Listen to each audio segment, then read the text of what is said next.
Greetings to you and to your family members. I just wanted to reach out and touch and encourage you about this global outbreak of the coronavirus, which continues to spread across the world.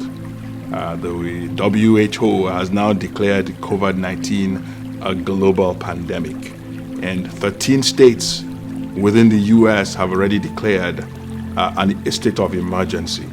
And I want to assure you, and I want you to let you know that this is not supposed to drive out fear inside us, but it is to provide information and instruction in how we can contain and better manage what is going on. You know, the symptoms they have told us includes coughing, shortness of breath, being constantly tired, but it could go on for up to 14 days.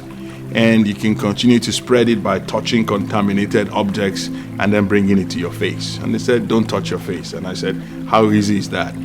But what continues to be scary is now they are now talking about a community breakout, where you're not even near anyone who has it, but then by a community outreach or a community outbreak, it just transcends and it translates by air. I want to remind us of a few things. As Christians and as believers, we must take precautions. Wash your hands frequently. They have told us that, with soap and water, 30 seconds or more. Cover your mouth, and probably with your cuffed elbow if you have to cough or you have to sneeze. Avoid contact with anyone that you can see or you know that is coughing or squeezing or sneezing. And advise sick people to stay at home, away from work, away from church, away from social events and places of business. But as believers also, we must pray. We must pray. Because the Bible tells us that he that dwells in the secret place of the Most High is the one that will abide under the shadow of the Almighty. We can do all of these things, but you must understand now that our protection and our coverage, it belongs to God. As believers, we must continue to act in faith. The Bible tells us clearly, it says that if my people who are called by my name, they will pray. He said, I will hear and I will heal the land.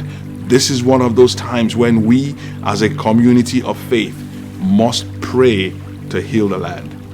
As a church in SCC, if it becomes necessary, we are prepared to hold all of our services online. In the event of a lockdown, we must be prepared, and we are prepared to take advantage of technology.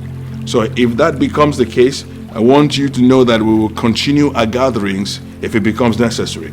Just make sure you are subscribed to our YouTube page, Facebook Live, website, whatever means or media it is that you can stay connected to the message. As believers, we must not act in fear, but we must let our faith rise up in us in this time. I want to leave you with an assurance. The Bible tells us in Psalm 91 in verse 10, it says that there shall no evil befall you. And no evil, no plague will come near where you, your children, your family, and your loved ones, where you reside. That is the assurance that I want to leave with you today. The Lord bless you and keep you by himself. Amen.